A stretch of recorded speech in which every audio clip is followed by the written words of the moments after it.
Do you guys find yourself that whenever you're trying to buy something, you're all of a sudden confronted with so many different options that you're just spending hours and hours trying to find which one to buy?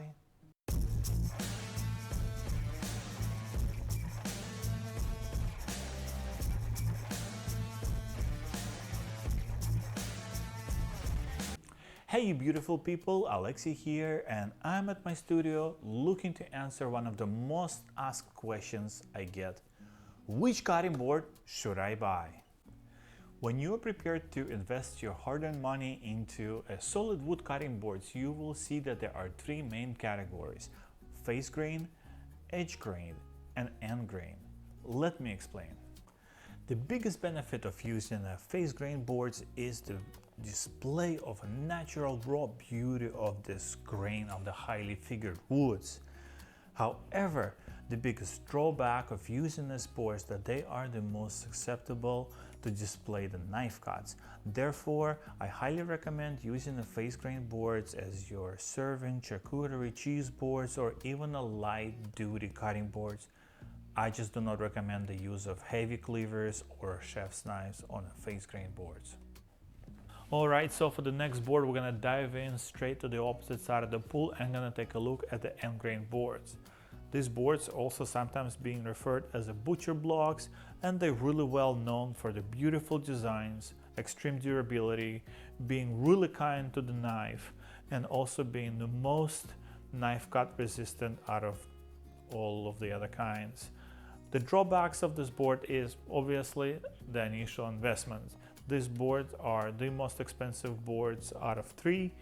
Also, they do require a little bit more maintenance, and the maintenance costs a little bit more because they do absorb more oil and wax than the other two do. Alright, so the last but not least, we are looking at the edge grain, and this is really a workhorse of the boards. It's kind of a combination of the other two, where it shares the main benefit with the end grain of its extreme durability, simply because the size and the thickness of it can be modified to the request of the customer rather than a limitation of our lumber thickness. As well as the top, once properly sealed, it is so tough that it will be kind of liquid and flavor resistant, so it can be switched between different produce fairly quickly just with the quick wipe.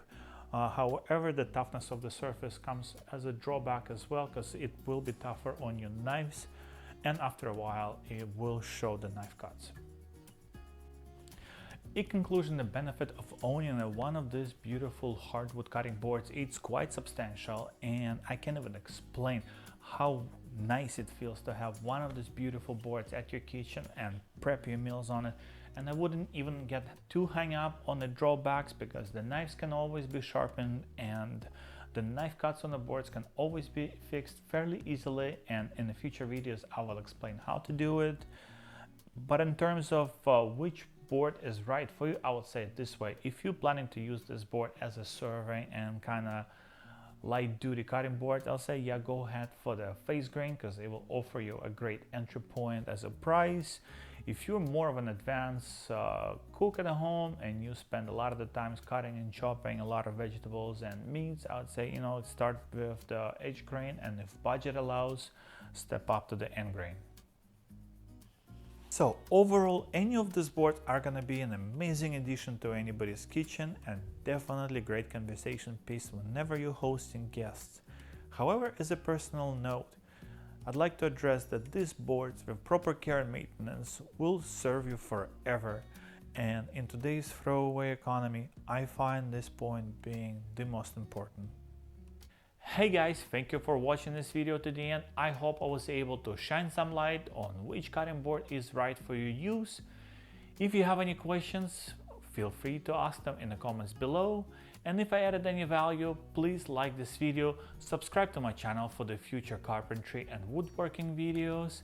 And you can also follow me on Instagram at krasava.builds for my current projects. I hope you guys gonna have a great week, and I will see you in the next video. Cheers!